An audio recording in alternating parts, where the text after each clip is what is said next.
یہ اب جو مضمون آ رہا ہے قرآن مجید میں بہت ہی اہم مضمون ہے۔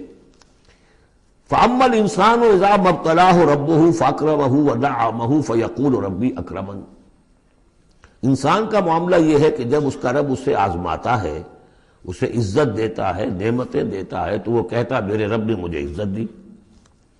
وَأَمَّا إِذَا مَا ابْتَلَاهُ فَقَدَرَ عَلَيْهِ رِزْقَهُ، جب اسے آزماتا ہے اور اس کا رزق جو ہے اس پر تنگ کر دیتا ہے، راشننگ کر دیتا ہے، تھوڑا تھوڑا دیتا ہے، فَيَقُولُ رَبِّي أَهَانَنِ، تو وہ کہتا ہے میرے رب نے مجھے ذلیل کر دیا۔ کلا، ایسا نہیں ہے۔ آپ کو کیا خرابی نظر آئی اس میں؟ کوئی شرک نہیں ہے۔ اس نے یہ تو نہیں کہا کہ مجھے نعمتیں دی ہے تو کوئی لکشمی مائی کی کرم کی کرپا ہو گئی ہے، یہ تو نہیں کہا۔ اللہ نے، میرے رب نے مجھے عزت دے دی، اور اگر کہیں تنگی آ گئی ہے تو یہ میرے رب نے مجھے ذلیل کر دیا۔ توحید تو مکمل ہے نا یہاں، کہ کسی اور دیوی دیوتا کسی اور الہہ کا تذکرہ نہیں ہے، رب ہی نے مجھے عزت دی، رب ہی نے مجھے ذلیل کیا۔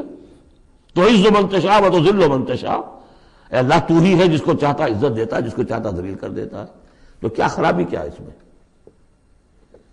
اس میں خرابی یہ ہے کہ اس دنیا میں جو کچھ تمہیں ملتا ہے تم اسے عزت مت سمجھو، یہ امتحان ہے، اور اگر کبھی تنگی آتی ہے اسے ذلت نہ سمجھو، یہ بھی امتحان ہے۔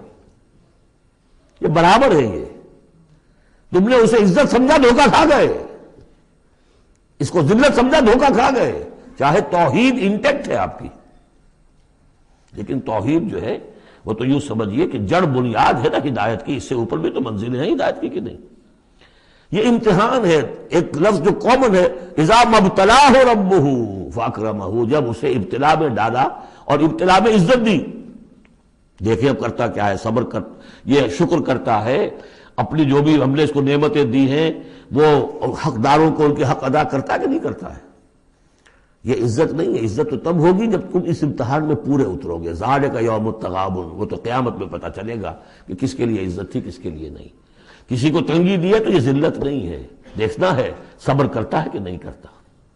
کہیں یہ بالکل مستر ہو کر اور اپنی عزت نفس جو ہے ہتھیلی پر رکھ کر لوگوں کے سامنے مانگنے کے لیے تو نہیں نکل جاتا، پتہ چل گیا نا۔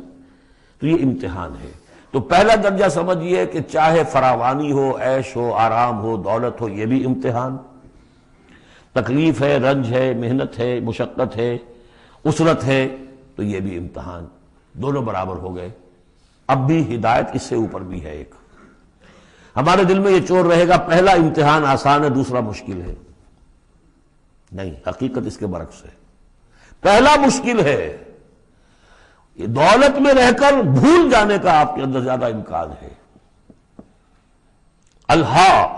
میں نے حدیث آپ کو سنائی تھی، ما قل و کفا خیر مما کثر و الہا، اگر زیادتی ہوگی دولت ہوگی تم اللہ کو بھول جاؤ گے تو زیادہ سخت نقصان یہ ہے، زیادہ بڑا امتحان یہ ہے۔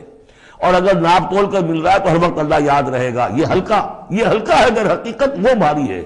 اور اسی میں وہ واقعہ نوٹ کر لیجئے امام احمد ابن حنبل رحمۃ اللہ علیہ کا، کہ جب وہ مار پڑ رہی تھی کہ جس کے بارے میں الفاظ ہیں کہ ہاتھی کو بھی وہ مار پڑتی تو بل بلا اٹھتا، اس وقت آنکھوں میں آنسو نہیں آئے۔ کب آئے؟ جب بادشاہ وقت، خلیفہ وقت کا ایلچی آیا ہے اشرفیوں کے توڑے لے کر کہ یہ بادشاہ نے آپ کے لیے نذرانہ بھیجا ہے، تب رو پڑے، اے اللہ میں اس امتحان کے قابل نہیں ہوں۔ یہ امتحان سختر ہے۔ تو یہ ہے درجہ بدرجہ، لَتَرْكَبُنَّ طَبَقًا عَنْ طَبَقٍ، تو ہدایت کے بھی یہ درجے ہیں۔ پہلا درجہ تو یہ ہے کہ جو بھی ہے اللہ کی طرف سے ہے، تنگی ہے تو اللہ کی طرف سے، اور فراوانی ہے تو اللہ کی، یہ توحید تو پوری ہو گئی آپ کی، اللہ کی طرف سے۔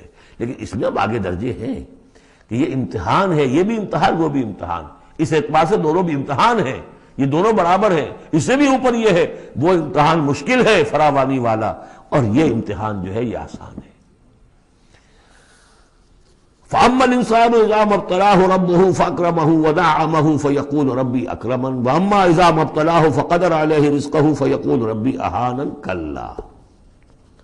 لیکن چونکہ تمہاری ذہنیت یہ ہے، لہذا تمہارا طرز عمل کیا ہے؟ بَلْ لَا تُكْرِمُونَ الْيَتِيمَ، تم یتیم کی عزت نہیں کرتے۔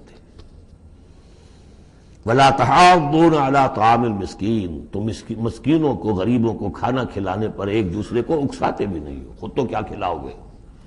اس لیے کسی اور سے اگر کہہ دیں گے تو وہ پلٹ کر کہہ دے گا تم کیوں نہیں کھلا دیتے، لہذا بہتر یہ ہے کہ خاموشی رہو۔ ولا تحاضون علی طعام المسکین وتأکلون التراث اکلا لما، اور تم چاہتے ہو کہ ساری وراثت اور میراث سمیٹ کر تم ہی ہڑپ کر جاؤ. اور وہ رواج وہاں پر یہ تھا، ہندوؤں میں تو اب تک بھی شاید ہے کہ وہ بڑا بیٹا جو ہے بس وہی وارث ہے، باقی کسی کا کوئی حق ہوتا ہی نہیں. یہ تو قرآن نے دیا ہے تفصیلی قانون وراثت. باقی یہ ہے کہ جس شخص کا ہاتھ پڑ گیا اور جس میں جو بڑا کوئی طاقتور ہے وہ چھوٹے بہن بھائیوں کو کیا دیتا تھا؟ کچھ بھی نہیں. تم چاہتے ہو کہ ساری میراث تم جمع کر کے ہڑپ کر لو. وَتُحِبُّونَ الْمَالَ حُبًّا جَمًّا، اور مال سے تو تم محبت کرتے ہو ٹوٹ کر، وہ تو گویا کہ کوٹ کوٹ کر بھری ہوئی ہے تمہارے دل میں. کلا. یہ دو صورتیں اس اعتبار سے ان کو ذہن میں رکھیے کہ خاص عرب کا جو ایک معاشرہ تھا، اس کا ایک کلچر تھا، اس کی ایک ثقافت تھی، اس کی تصویر ہے جو ان دونوں صورتوں میں آ رہی ہے. ایک ان کا اپنا ثقافت کا، ان کا ماحول، غریبوں کو کھانا کھلانا، یہ ان کے ہاں سمجھا جاتا تھا اچھا کام ہے. لیکن یہ کہ جو لوگ دولت کی محبت میں مبتلا ہو گئے وہ کیسے کریں گے اس کو؟ اور جو بھی وہاں پر ہو رہا تھا، زوردار جو بھی ہے طاقت والا سب کو سمیٹ لیتا تھا.